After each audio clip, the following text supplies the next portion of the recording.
Today we're going to talk about a very interesting way of controlling your smart devices. Let's check it out.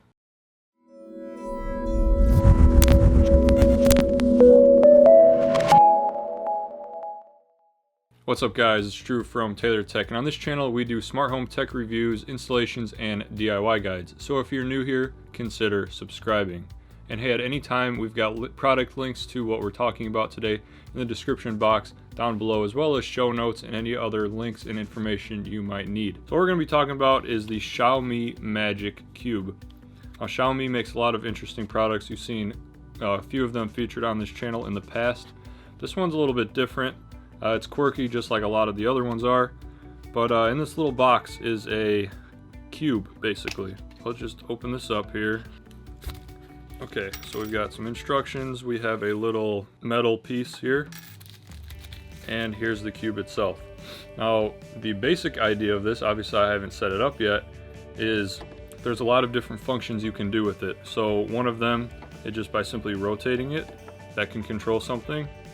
Rotating it 180 degrees, rotating it 90 degrees, sliding it, rotating it horizontally, shaking it, pushing it, double tapping it, things like that. We'll go into more detail in just a little bit. Now the best part about it is someone wrote a device handler that will make this work with Smartthings, and supposedly it works pretty well. Now getting these Xiaomi devices, whether it be this one, a door sensor, an outlet, any of the Xiaomi devices are kind of tricky to pair with Smartthings, but once it's paired, it usually stays paired just fine. I found a new technique that I haven't tried before on getting these devices to pair, and we're going to try that today. So using this little metal tool, we'll put it in this little slot here and pry this cover open.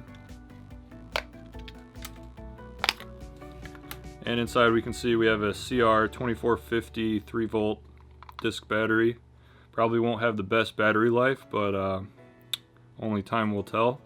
And there's a little button here for linking it, which is what we're going to use. Now the first thing you'll want to do before trying to pair it is getting the correct device handler installed in the Smartthings IDE so it's ready for when it needs to be paired. Now shout out to the guys that made this device handler possible. Classic God and Droid Sector, those are the ones that put together the code to make this device handler itself. So in order to install a device handler, if you're not sure, I'll make the first link in the video description to that GitHub page that has the code needed for this device handler. Now if you've never done it before, it's as simple as going to that link and clicking on the Groovy file for this one, clicking raw, and then from there that will take you to the actual code.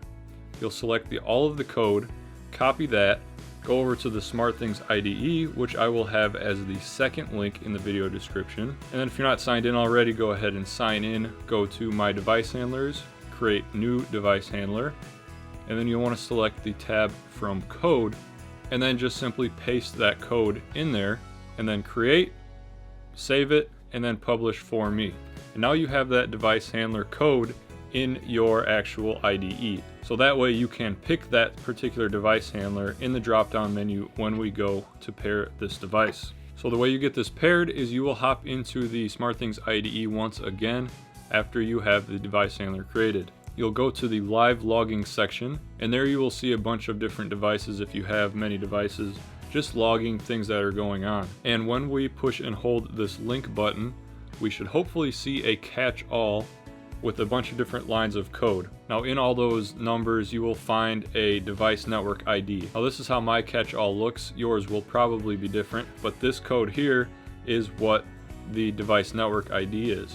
So just simply copy those 4 digits, and then you'll add a new device in the IDE and create a name, and then in the network ID you will paste those digits. Fill in a Zigbee ID, which can be anything as long as it's unique. Just to be safe, I'm going to use the same network ID as the Zigbee ID, but I don't think that's necessary. And then since we already have the device handler installed correctly, under the device type we will find that device handler that we just added. It'll probably be down at the bottom of the list. Alright, so let's go ahead and give that a shot. In Smartthings, I'm going to go ahead and add a thing. And now I'm going to push and hold for about 3 seconds. The LED is blue, and now it's flashing blue. I'm going to check the catch-all. Okay, so on the computer you can see that we found the catch-all if you go to My Hubs and List Events, and then you can scroll down through all the things until you find the catch-all and those 4 digits. And also, as I was over at the computer, it's our Smartthings said that we found a thing, so I'm not sure if that goes hand in hand or not. I'm just going to go ahead and save this and see what happens. So now I will go ahead and refresh Smartthings here. I'll just swipe it away and reload it, so we can make sure that we get the things back in there. Okay, now I'll scroll down to Mood Cube. Should be in there. There it is, Mood Cube. And there we go, there's the device handler for it. Let's pop this back on. There's actually some arrows which show you the direction that the face goes back on. Okay, so the Mood Cube that we created using the catch-all on the computer, I'm pointing over there because that's where my computer is, it's not seem to be doing anything. It does not seem to be working, but I think the reason for that is, like I said, when we came back to the phone, as you saw, it actually found the device, and I think that network ID changed. So we need to change that thing that it found. That's the name that it added it under. So we'll jump back onto the Smartthings IDE and go to My Devices and find the thing and change the name. And I'll change the name for that to Mood Cube 2, I guess.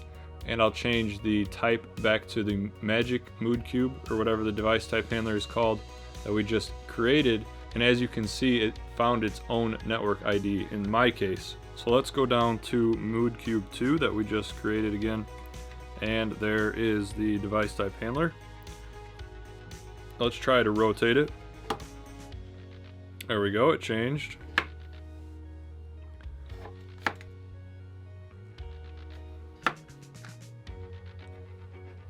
So all of the 6 faces seem to be working just fine. And a cool thing about this device handler is if you go into settings, you can actually have this work as 7, 36, or 43 buttons, which 43 buttons in this thing is kind of crazy. According to them, each face has its own home position, I guess you would kind of consider it, and then whatever you do while it's on that face, such as knock, slide, rotate, anything like that, will register as its own set of buttons, like 1 through 6, 7 through 12, and so on for each different face. In this case, we're just going to keep it simple with 7 buttons, and I will save it.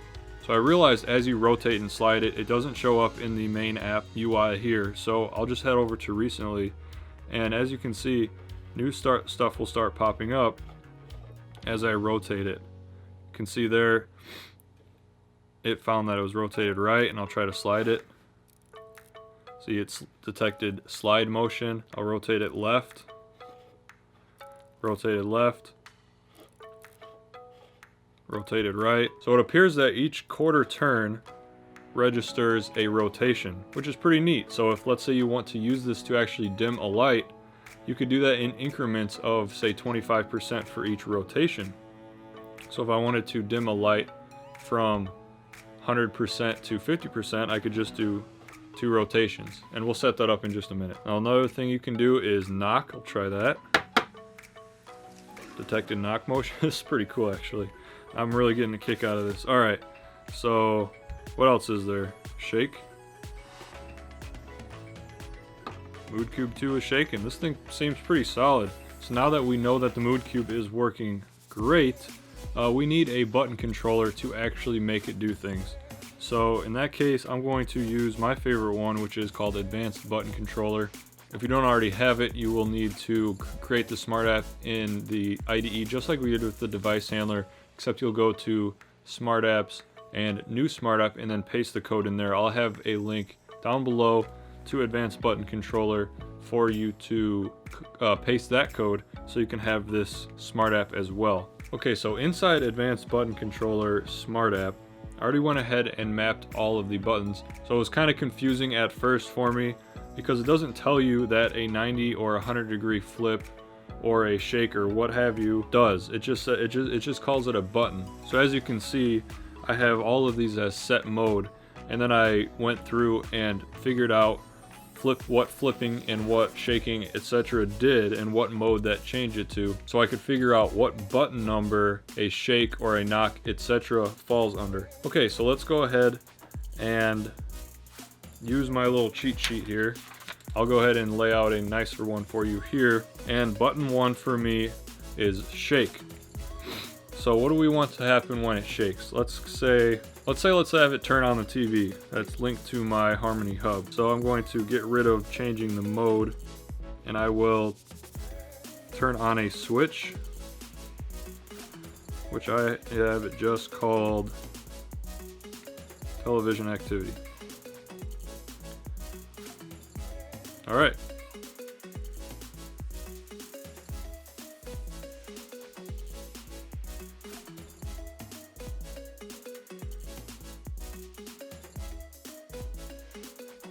Now button 2 is a 90-degree flip. So like I said, no matter what face it's up, just change it 90 degrees. And in that case, just for the sake of this video, let's have it turn on my living room lamp.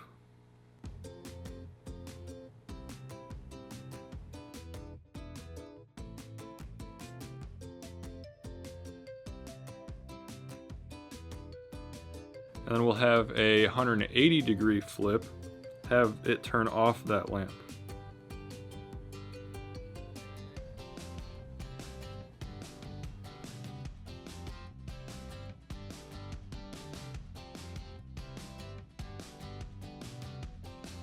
So button 4 is slide.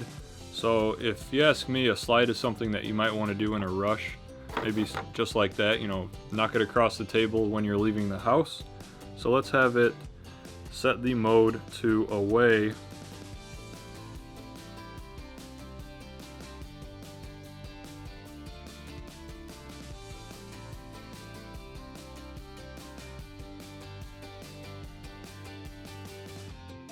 Okay, so button 5 is a knock, and let's have it turn off the TV. Since the TV's already on, we want to knock it and turn it off.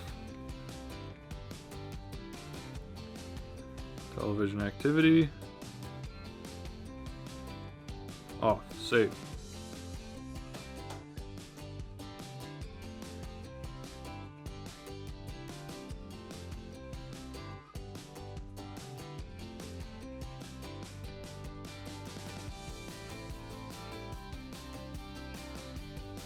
Okay, and button 6 is rotate right. So like I said, let's go ahead and set that up to a dimmer.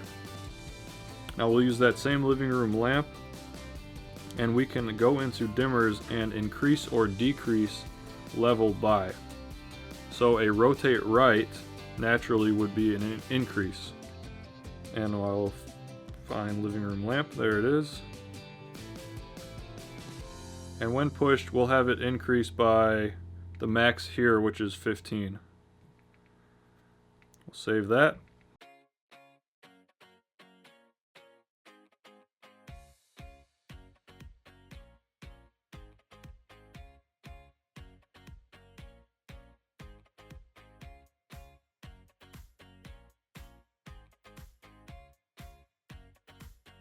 And then our last button is 7, and that is rotate left. So I'll find dimmer and decrease level by. I'll find living room lamp again. Done. And I will do 15 once again.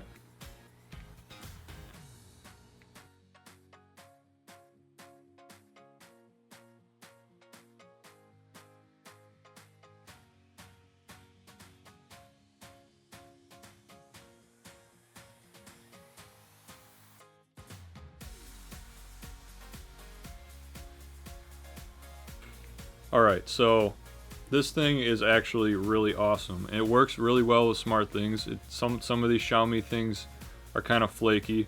This thing is awesome. It's only 15 bucks. You can get one of these for each room for an affordable rate, and you can have it do a lot of different cool things, room specific. I'm sure my TV and lamp upstairs are going crazy right now. Another thing I just thought on these things, decals on these would be pretty awesome to show you what it does. I mean, you'll probably forget. I know I already forgot what knocking and sliding does. That'd be a nice reminder, and you can make it look pretty cool.